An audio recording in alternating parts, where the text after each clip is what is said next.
I'm going to talk to you, actually, we work together today on boundaries. Now, I understand that this is quite sensitive, it might be sensitive, so feel free to share as much as you're comfortable with. But the main thing that I want us to achieve today is to reflect and grow, possibly, out of this session. So let's start with a quick show of hands. Who here feels completely comfortable saying no or setting a boundary? Amazing. Yeah, I'm surprised that actually there are any hands up. Great. So if you didn't raise your hand, you might have experienced one or more of these situations. Maybe you said yes, even at your own expenses. Maybe you stepped in to fix someone else's problem. Maybe you overextended yourself and you were left depleted and tired and overwhelmed. Maybe you tried to set a boundary, but then nothing really happened when that boundary was violated and crossed. And maybe you found yourself avoiding situations altogether because you knew your boundaries might have been challenged and you probably wouldn't have been able to keep them intact. I'm giving you just a moment to think about if you found yourself in any of these situations recently, or maybe they keep happening. People with poor boundaries might have rigid boundaries, like solid walls, keeping everyone at distance, avoiding any vulnerability. Poor boundaries might also look like porous boundaries, so everyone can come in, often at the cost of the self. But we can also develop and maintain healthy boundaries that strike a balance between connection to others and protection of our own time and space. So why do we struggle setting boundaries? We saw maybe 4 or 5 hands up. If you think back to these situations where you might have found yourself, why did you say yes when you meant to say no? What do you think drove that response? Usually it comes down to either the belief that saying no harms relationships, so you want to avoid conflict, you want to avoid disappointing, and you just say yes. Or the belief that saying no might actually make you look unkind or uncooperative, and especially in a professional environment or in personal relationships as well, that is not nice. That is definitely not what we want. But the truth is that constantly agreeing to things that don't align with your identity leads to feelings of resentment towards others and depletion inside, which is what we call boundary burnout.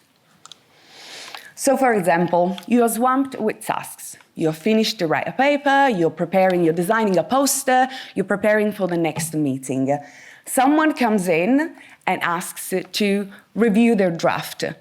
You know you should say no, but your brain starts coming up with all these reasons for why it's actually the correct answer is yes. Maybe it's just a paper, it won't take long, or you actually owe them a favor, or this connection is great on your CV. But the truth is that this is our psychological immune system kicking in to help us tolerating the pressure of the request and the uncomfortable feelings that come from wanting to say no. And although this might feel as a short-term relief, maintaining that harmony, the truth is that we keep repeating these cycles instead of learning crucial information about ourselves. Let's go with some good news. Yes. Research shows that people with strong boundaries also experience less burnout. They have more energy and better relationships. Ultimately, having strong boundaries free up time and energy that we can give and dedicate to what really makes us thrive. And the other good news is that we can learn and develop healthy boundaries. Because the truth is that often we were never taught how to set boundaries effectively. Actually, saying yes is often considered as nice and polite, while saying no is often considered as selfish and rude, but the truth is that setting boundaries are not selfish. They are a vital act of self-care because they prevent us, they protect us from falling into cycles that eventually lead to burnout. There's also to consider the social pressure, so the individual feelings, let's say. The spotlight effect, also known as stadium proposal, is that psychological phenomenon where social pressure makes it nearly impossible to say no. George Orwell talks about it as those situations when social expectations drive our behaviors, our actions, more than our own self, more than our own values. And this might happen because we tend to overestimate how much other people focus on us. So we think that if we say no, they'll notice, they'll judge us, they'll reject us, which is called egocentric bias. There might also be due to gender differences. If you consider that at a societal level, women might be more encouraged to be nurturing, accommodating, prioritizing other people's needs, while men might feel the pressure of appearing dependable, always available, strong. Whatever the case is, the point is that more often than not, people just want a response. So, as I mentioned today, my goal is to provide you with actual tools that you could take home with you, actually take to work with you, and potentially develop new and healthy boundaries or strengthen the ones in place. And we'll do that by using Professor Vanessa Patrick's art framework, where the metaphor is that your time, and therefore your life, your days, are like a blank canvas, and the boundaries are those tools that help you fill in that blank canvas with the people, activities, and things that make you flourish. Allow me a sip of water.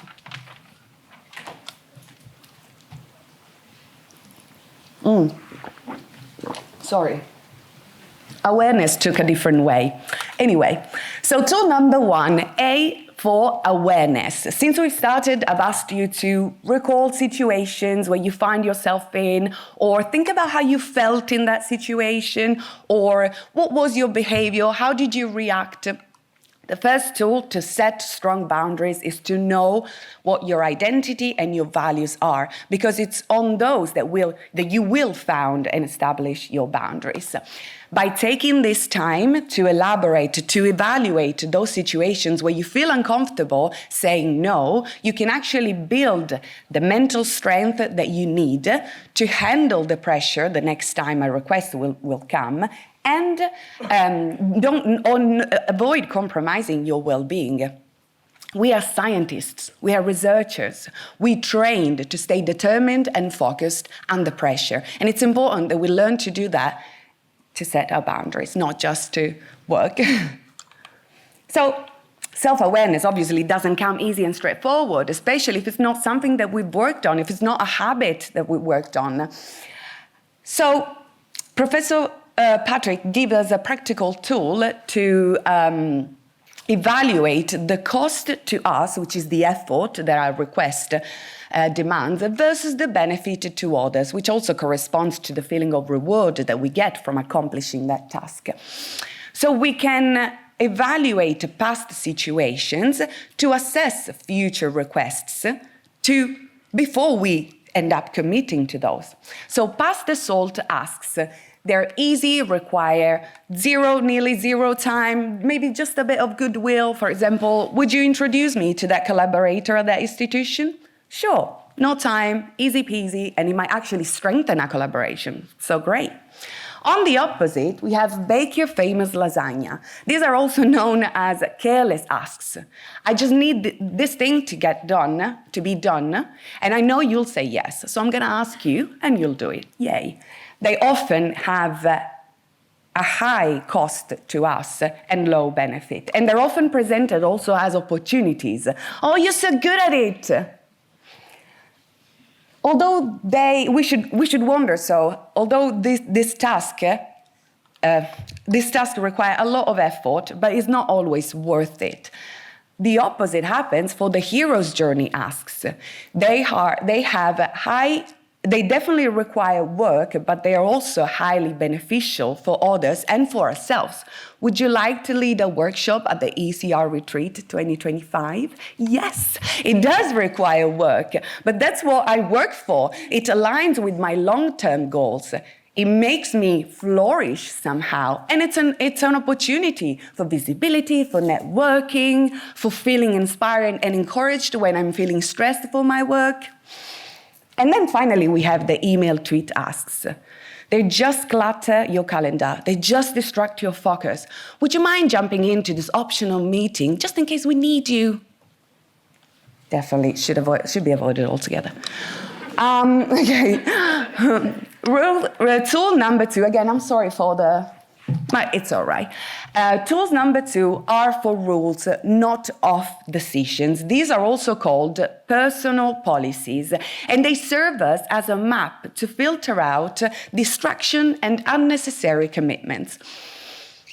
So a boundary of mine, a very important boundary of mine that I also struggle with is time. So I might make a lot of examples with time, but if you have others, please stick your hand up and let me know. So for example, a boundary might be time, and a personal policy might be, I don't work on weekends.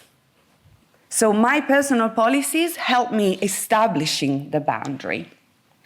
I'll give you 3 strategies to develop your personal policies. The first one is start from spotting your automatic yes. Those yes that you tend to say more to please the person or to avoid saying no, the uncomfortable feelings of saying no, than because the task feels right.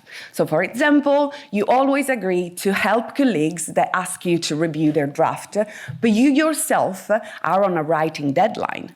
So you can build a personal policy out of it, saying that you only support other people's projects when you're not on a deadline yourself, for example, or when you have all your writing tasks on track. So establish some kind of walls or gates, as we saw at the beginning.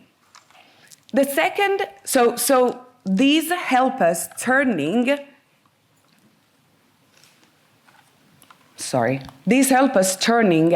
impulsive decisions into thoughtful choices. I couldn't think of the word impulsive. Comfort zone. Yesterday, I think, I don't remember who mentioned comfort zone. Anyway, as a scientist, I'm often pushed beyond my comfort zone, and that's important for growth. But when it comes to setting boundaries, I need to know what my comfort zone is, because it's my vital zone, where my values, my identity, and my time are protected. So, for example, I notice that I always feel drained after late night or evening meetings. So I can establish a personal policy that I don't accept meetings after 6 p.m. Finally, use the hell yeah rule. Derek Sivers, the author of the book, says that these are the yeah that every time you receive a request, you should say yes only when that request sparks an immediate and enthusiastic yes. Because if you don't feel that sparkling yes, probably that request doesn't align with your values. And so you should say no, and you should. So, for example, you're invited to attend a networking event, but you feel socially exhausted. You can establish a personal policy that you only go to events that are meaningful to you and energize you. I will probably feel socially exhausted definitely after these 2 days, because I've interacted with plenty of people, and as many of you, I'm probably always on my own at my laptop writing or collecting or whatever. But at the same time, this has been an energizing event. So it's okay to feel exhausted, but also we need to, again, to go back to self-awareness, see how that exhaustion channels into, what that exhaustion channels into. I want you to notice how these personal policies sentences all start. They start with, I only do this, or I don't do that. Because from personal policies stem empowered refusal. If I say I don't, I'm setting a boundary. If I say I can't, often implies I would do it if I could, but I can't. So often is perceived as an excuse. It opens door to negotiation and pressure. So saying I don't take on reviews during writing weeks is powerful, is clear, is intentional, and most of all, is rooted in my identity. I don't do that. Obviously, some people, keep pushing our boundaries. And we can think of them like walnut trees. Walnut trees are beautiful trees, astonishing. They dominate the American landscape, but they're too much astonishing. They exude a toxin that stunts the growth of everything around them. So we can think of these people as people that tend to dominate other people's life, time, and energy. But approaching negatively doesn't serve anyone. On the other side, we can learn to recognize these patterns. They usually ask us face to face. They usually put us on the spotlight effect. Or they might create a sort of home court advantage and then ask us for the favor.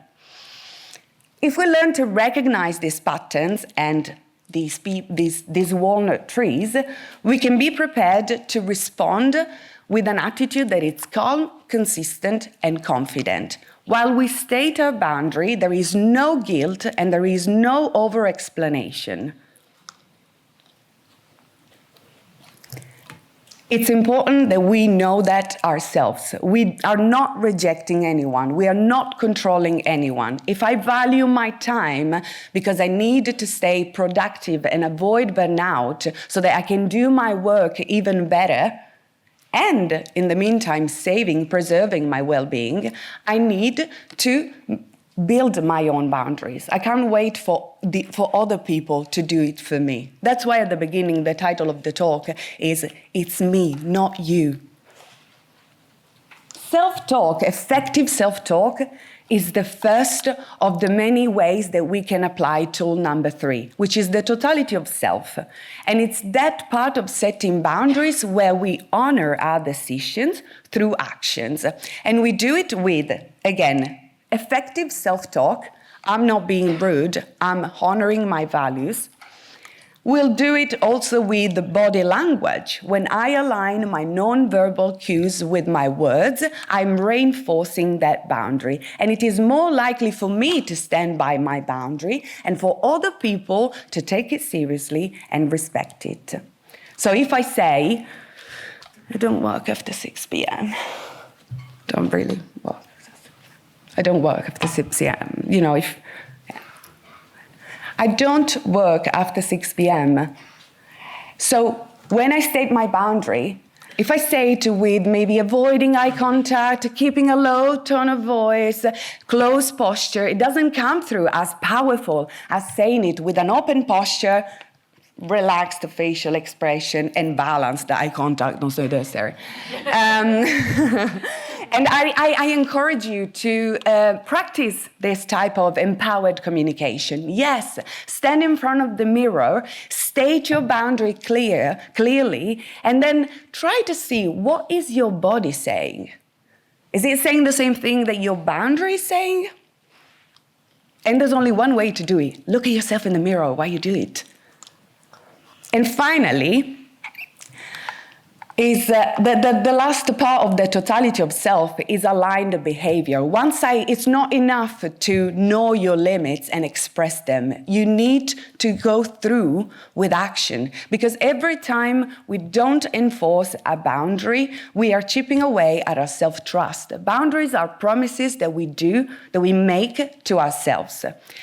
Whilst every time we say we would establish the boundary and we don't, we risk damaging our self-trust and our emotional safety because of those feelings of self-betrayal and abandonment that come from saying yes again when I had already told myself I would have been able to protect me from that situation that led me feeling exhausted or drained or overwhelmed.